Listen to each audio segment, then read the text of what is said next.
Welcome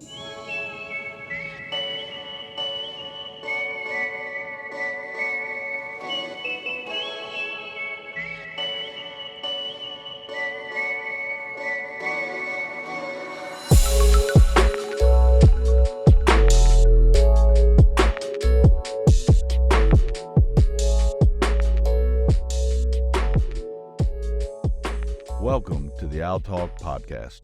I'm your host, Jonathan Frost, and I serve as the Chief Executive Officer of Sigma Pi. Today, I'm excited to announce some changes to our podcast and other content channels.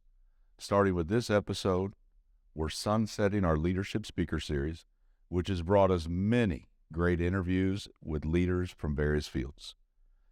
Instead, we'll be focusing on expanding the Al Talk podcast with certain episodes being available in both audio and video formats. As part of the Leadership Speaker Series, we had a host of guests who range from young alumni with unique experiences in the fraternity and professional world, as well as all the way to C-level corporate leaders at some of the largest companies in the world. That will remain true as part of the future of the Al Talk content. And speaking of those interviews, today we have a special guest on the show. He's a brother who has served Sigma Pi in many capacities and who continues to inspire us with his leadership and dedication.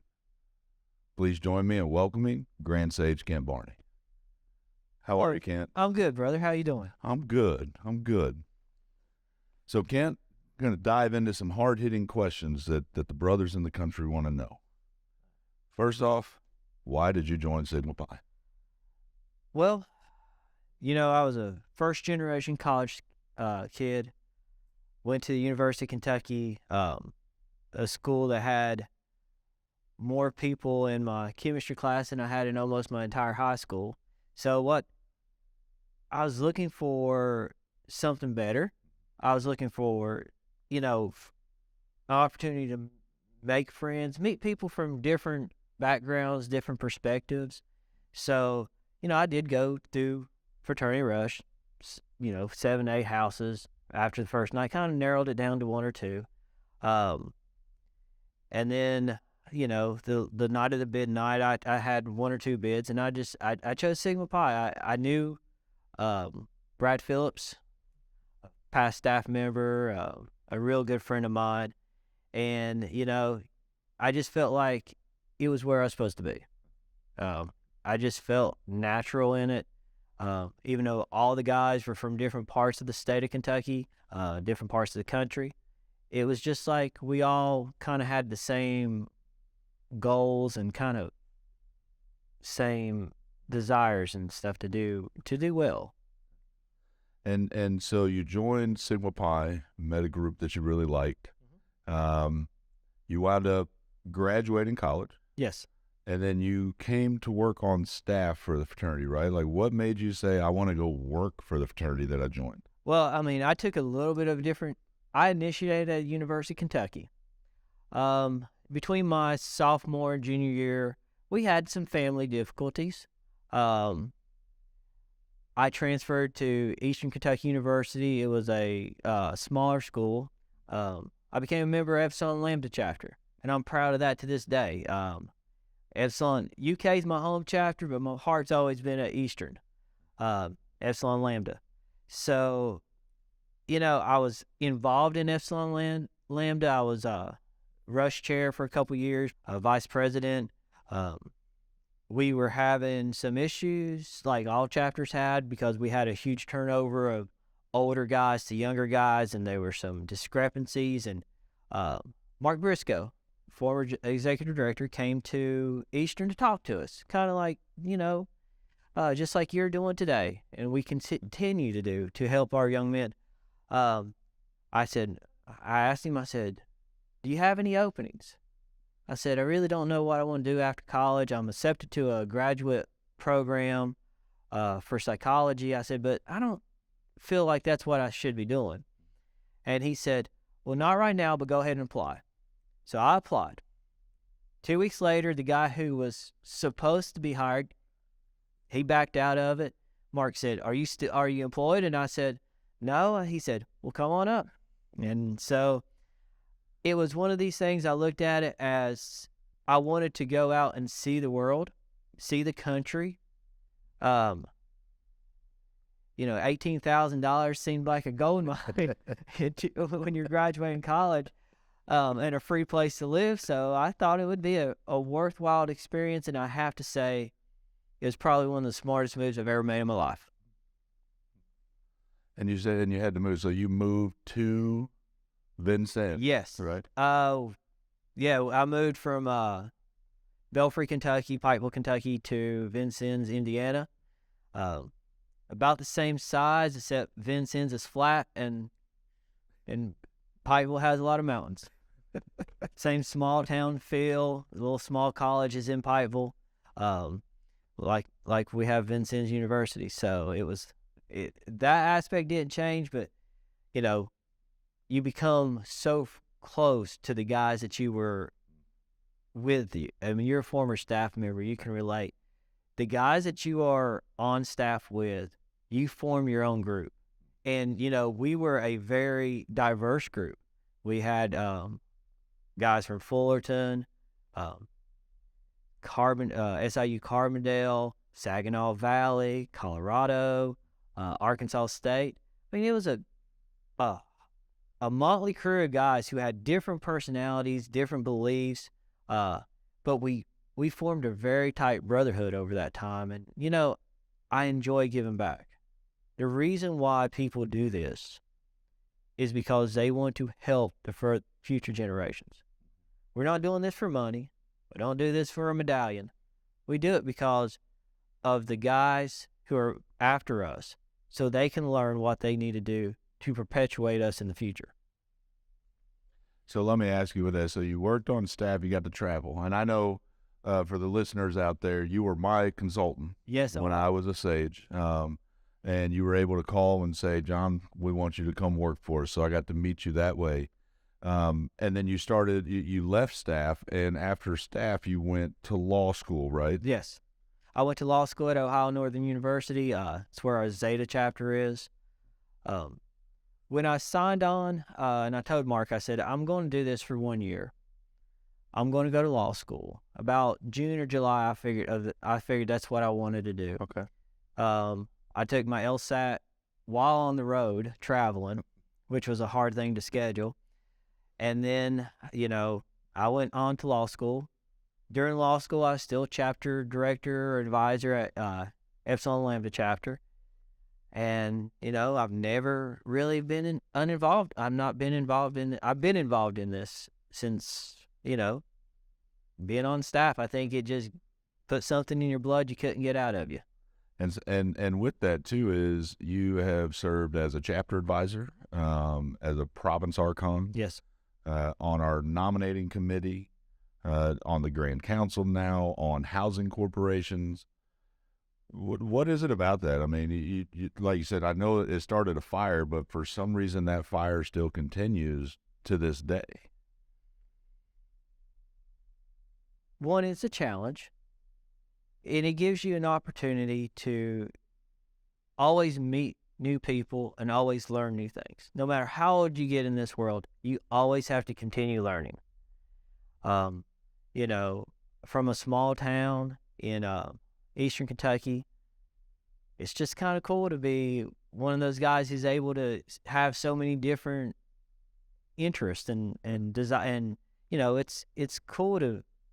I'd never thought I'd be managing I would never thought I'd be president of our fraternity, managing a multi-million-dollar business, giving speeches at UCLA, doing things like this. It's amazing.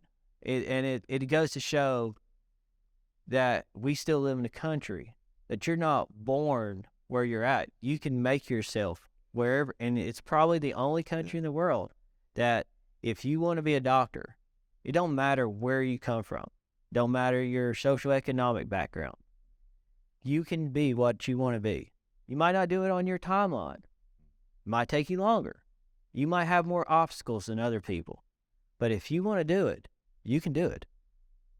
And now let me ask this. So professionally, you have done that. You were an attorney for a long time, defense attorney. and now you're a circuit court judge. Mm-hmm. What kind of still, because I want to make clear to our viewers that serving on the council, he's a volunteer. You don't get paid for that. No. But your professional life, how did the fraternity and what it instilled in you, how does that help make you a better professional? Teaches you how to deal with people. I mean, you deal with, as a judge, I deal with all kinds of different people. I deal with people who are in bitter conflicts. So, being in the fraternity, learning those management skills, learning skills about yourself and learning skills about how to deal with others and how to talk to people, because you're dealing with people in a lot of emotions. So Yeah. we deal with young men who are, they've got questions about life. And it's kind of as you build up your skill set and you build up your confidence and you build up your knowledge, you're able to work with people. And, when you see these young guys and you see them going through, and we've got guys who want to go to law school, you can pass on that knowledge because, as a first-generation student going through school, I made mistakes that I wish I wouldn't have. I wish I could have changed a couple of things. Okay. And I try to keep, if we can pass that knowledge down to our young guys, then they can achieve their level of success and what their goals are and what their life dreams are without going through hitting the potholes that you hit. Yeah. Well, I think that's probably a key thing too, is as we look at the environment, we look at the schools, the students coming in, you get to see a lot of these young men who will be future members as they're coming up with their moms and dads, right? Yeah. As we look to close out this issue of the Out Talk, what is something that you want to tell current young men that are in the fraternity, but also for them to tell future young men that want to join? What's some advice that you would impart? The best advice I've got is when I was a new member, I was told, you get into this organization what you put out, or you get out of this organization what you put into it. And that resonates throughout life. What you put into your work, what you put into your craft, what you put into your art, you're going to get it back out. So put in those extra hours. Put in that time. Learn new skills. Learn new ways to deal with people. Make connections. Because you don't know where you're going to work. We live in a world that is it's a transient world now. Most people don't, 60 years ago, most people lived and died in their hometown. Most of these young men are going to be in probably different areas. They've got to learn when they go to a new area how to meet new people, how to make connections. And that's what this fraternity does. It gives you those abilities to make those connections. One of my best friends, he is from our Long Beach chapter. He's on the council with me, Brian DeVoe. If you look at us, we're totally two different people. We grew up in two different cultures, two different regions. But because we have the fraternity in common, and because we're able to talk and connect, we're able to, diffuse our culture and develop character. And you develop those friendships. And our young men have to understand we have a huge connection. We have people in all different areas of industry, all different areas of life. If they need help, if they need a connection, contact. We have the resources. That's the one thing I could wish we could pass to, is because of the internet and all the technology that we have, these young men at their fingertips have 3 times more of the information, have 3 times more of the help than what me and you had, filling out all our forms. We had the triplicates, right? Yes, we did. Filling out our forms and pen and mailing them in, mailing in all your new member forms, initiate forms. I mean, everything was mailed in back then. We didn't have an email. We didn't have that. And these guys have so much that they can get. We have My Sigma Pi. We have other avenues. We have, so many different nonprofit things that we have, through the bonds of brotherhood, the mental health issues. I mean, we're providing such services for these guys. I wish they'd take advantage of it, because we have it. They just have to take advantage of it. Well, Ken, I want to thank you very much on behalf of all of us. Thank you for serving as Grand Sage. We know it's can sometimes be a thankless position. We thank you for your leadership of what we're trying to provide to these young men today and in the future, and for just also being a friend. I've known you 20 years. I know. For our listeners, I've known them so long. We talk about so much. We know each other's families. My daughter, when she was born, you sent a Kentucky shirt or pajamas. I don't know that I ever put them on her as a Missouri guy, but really appreciate that. And Ken, I just want to thank you. And for our listeners, we hope that you enjoyed this edition of the Out Talk.